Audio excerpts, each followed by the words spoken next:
L'enracinement. Prélude à une déclaration des devoirs envers l'être humain. 1943.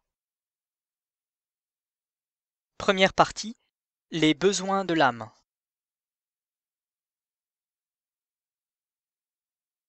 La notion d'obligation prime celle de droit, qui lui est subordonnée et relative.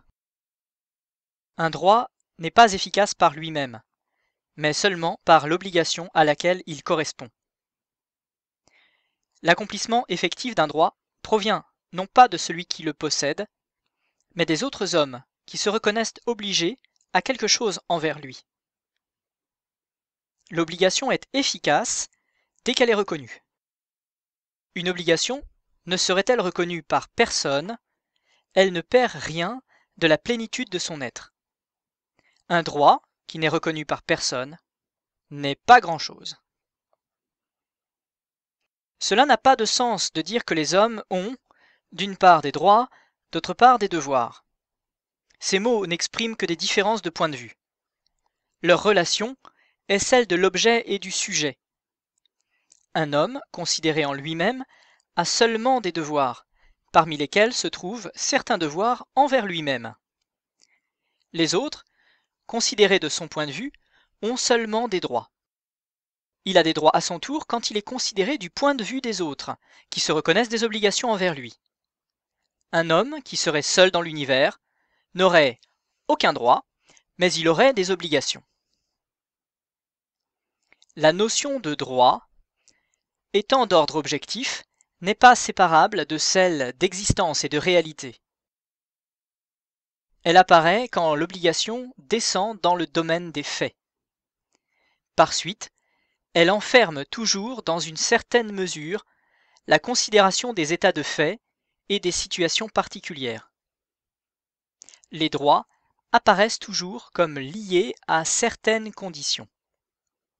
L'obligation seule peut être inconditionnée. Elle se place dans un domaine qui est au-dessus de toute condition, parce qu'il est au-dessus de ce monde. Les hommes de 1789 ne reconnaissaient pas la réalité d'un tel domaine. Ils ne reconnaissaient que celle des choses humaines. C'est pourquoi ils ont commencé par la notion de droit. Mais en même temps, ils ont voulu poser des principes absolus. Cette contradiction les a fait tomber dans une confusion de langage et d'idées qui est pour beaucoup dans la confusion politique et sociale actuelle. Le domaine de ce qui est éternel, universel, inconditionné, est autre que celui des conditions de fait, et il y habite des notions différentes qui sont liées à la partie la plus secrète de l'âme humaine. L'obligation ne lie que les êtres humains. Il n'y a pas d'obligation pour les collectivités comme telles, mais il y en a pour tous les êtres humains qui composent, servent, commandent ou représentent une collectivité, dans la partie de leur vie liée à la collectivité, comme dans celle qui en est indépendante. Des obligations identiques lient tous les êtres humains, bien qu'elles correspondent à des actes différents selon les situations.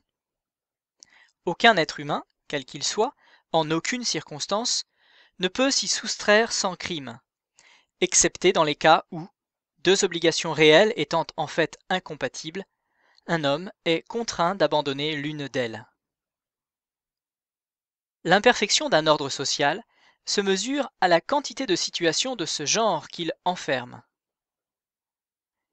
Mais même en ce cas, il y a crime si l'obligation abandonnée n'est pas seulement abandonnée en fait, mais est de plus niée. L'objet de l'obligation dans le domaine des choses humaines est toujours l'être humain comme tel. Il y a obligation envers tout être humain du seul fait qu'il est un être humain, sans qu'aucune autre condition ait à intervenir, et quand même lui n'en reconnaîtrait aucune. Cette obligation ne repose sur aucune situation de fait, ni sur les jurisprudences, ni sur les coutumes, ni sur la structure sociale, ni sur les rapports de force, ni sur l'héritage du passé, ni sur l'orientation supposée de l'histoire, car aucune situation de fait ne peut susciter une obligation. Cette obligation ne repose sur aucune convention, car toutes les conventions sont modifiables selon la volonté des contractants, au lieu qu'en elle, aucun changement dans la volonté des hommes ne peut modifier quoi que ce soit. Cette obligation est éternelle. Elle répond à la destinée éternelle de l'être humain. Seul l'être humain a une destinée éternelle. Les collectivités humaines n'en ont pas. Aussi, n'y a-t-il pas à leur égard d'obligation directe qui soit éternelle. Seul est éternel le devoir envers l'être humain comme tel. Cette obligation est inconditionnée. Si elle est fondée sur quelque chose, ce quelque chose n'appartient pas à notre monde. Dans notre monde, elle n'est fondée sur rien. C'est l'unique obligation relative aux choses humaines qui ne soit soumise à aucune condition. Cette obligation a, non pas un fondement, mais une vérification dans l'accord de la conscience universelle. Elle est exprimée par certains des plus anciens textes écrits qui nous aient été conservés. Elle est reconnue par tous dans tous les cas particuliers où elle n'est pas combattue par les intérêts ou les passions. C'est relativement à elle qu'on mesure le progrès. La reconnaissance de cette obligation est exprimée d'une manière confuse et imparfaite, mais plus ou moins imparfaite selon les cas, par ce qu'on nomme les droits positifs. Dans la mesure où les droits positifs sont en contradiction avec elle, dans cette mesure exacte, ils sont frappés d'illégitimité. Quoique cette obligation éternelle réponde à la destinée éternelle de l'être humain, elle n'a pas cette destinée pour objet direct. La destinée éternelle d'un être humain ne peut être l'objet d'aucune obligation, parce qu'elle n'est pas subordonnée à des actions extérieures. Le fait qu'un être humain possède une destinée éternelle n'impose qu'une seule obligation, c'est le respect. L'obligation n'est accomplie que si le respect est effectivement exprimé d'une manière réelle et non fictive. Il ne peut l'être que par l'intermédiaire des besoins terrestres de l'homme. La conscience humaine n'a jamais varié sur ce point. Il y a des milliers d'années, les Égyptiens pensaient qu'une âme ne peut pas être justifiée après la mort si elle ne peut pas dire « Je n'ai laissé personne souffrir de la faim ». Tous les chrétiens se savent exposés à entendre un jour le Christ lui-même leur dire « J'ai eu faim et tu ne m'as pas donné à manger ». Tout le monde se représente le progrès comme étant d'abord le passage à un état de la société humaine où les gens ne souffriront pas de la faim. Si on pose la question en termes généraux à n'importe qui, personne ne pense qu'un homme soit innocent si, ayant de la nourriture en abondance et trouvant sur le pas de sa porte quelqu'un aux trois quarts mort de faim, il passe sans rien lui donner. C'est donc une obligation éternelle envers l'être humain que de ne pas le laisser souffrir de la faim quand on a l'occasion de le secourir. Cette obligation étant la plus évidente, elle doit servir de modèle pour dresser la liste des devoirs éternels envers tout être humain. Pour être établie en toute rigueur, cette liste doit procéder de ce premier exemple par voie d'analogie. Par conséquent, la liste des obligations envers l'être humain doit correspondre à la liste de ceux des besoins humains qui sont vitaux, analogues à la faim. Parmi ces besoins, certains sont physiques, comme la faim elle-même. Ils sont assez faciles à énumérer.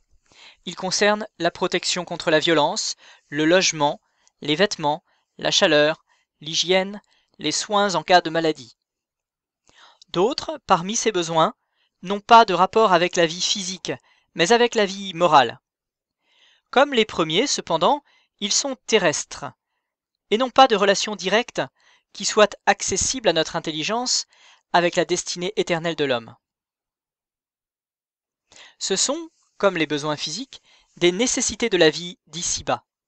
C'est-à-dire que s'ils ne sont pas satisfaits, l'homme tombe peu à peu dans un état plus ou moins analogue à la mort, plus ou moins proche d'une vie purement végétative.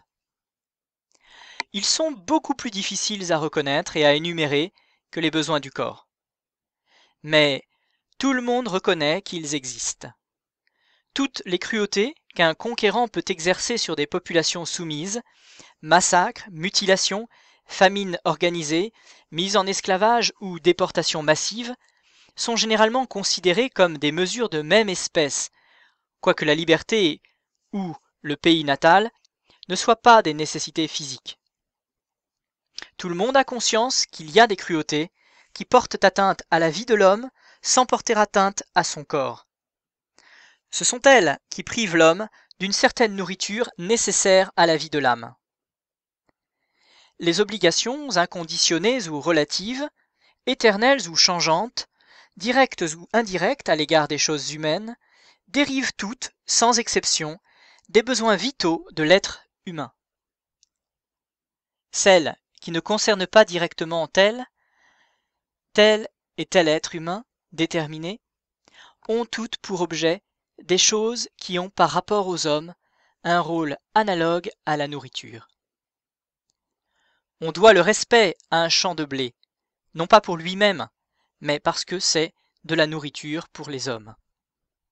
D'une manière analogue, on doit du respect à une collectivité, quelle qu'elle soit, patrie, famille ou tout autre, non pas pour elle-même, mais comme nourriture d'un certain nombre d'âmes humaines.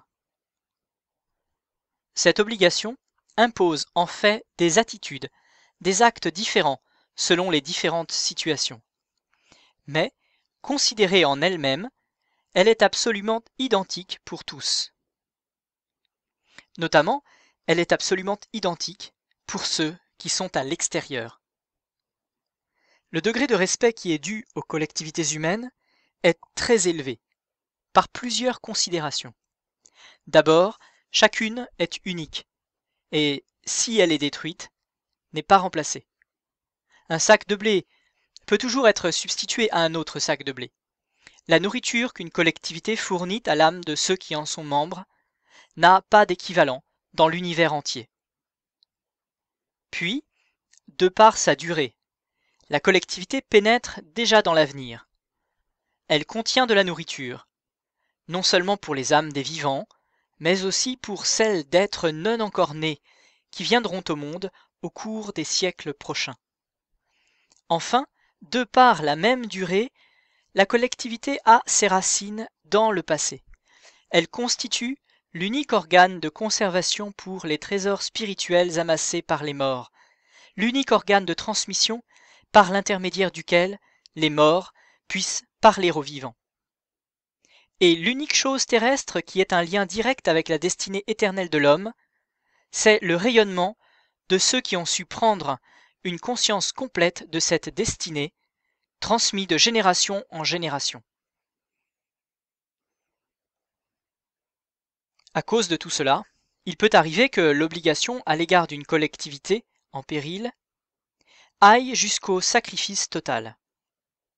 Mais il ne s'ensuit pas que la collectivité soit au-dessus de l'être humain. Il arrive aussi que l'obligation de secourir un être humain en détresse doive aller jusqu'au sacrifice total, sans que cela implique aucune supériorité du côté de celui qui est secouru.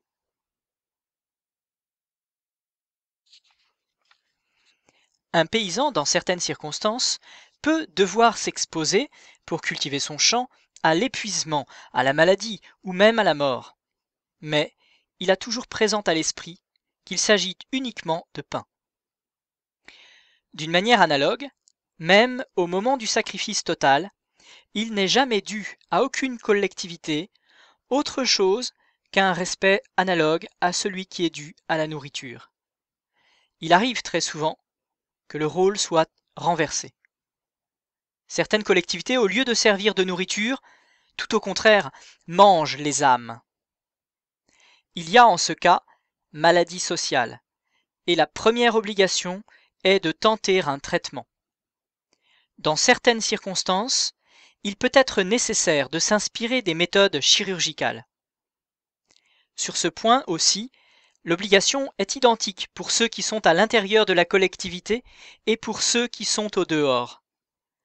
Il arrive aussi qu'une collectivité fournisse aux âmes de ceux qui en sont membres une nourriture insuffisante. En ce cas, il faut l'améliorer. Enfin, il y a des collectivités mortes qui, sans dévorer les âmes, ne les nourrissent pas non plus.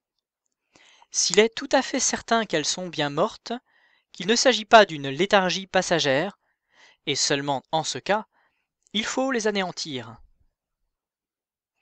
La première étude à faire est celle des besoins, qui sont à la vie de l'âme, ce que sont pour la vie du corps les besoins de nourriture, de sommeil et de chaleur.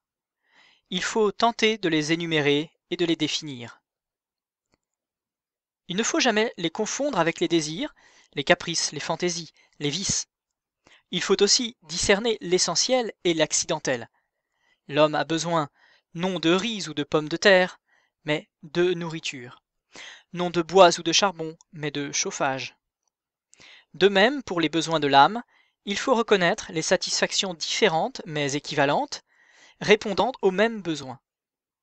Il faut aussi distinguer des nourritures de l'âme les poisons qui, quelque temps, peuvent donner l'illusion d'en tenir lieu. L'absence d'une telle étude force les gouvernements, quand ils ont de bonnes intentions, à s'agiter au hasard. Voici quelques indications.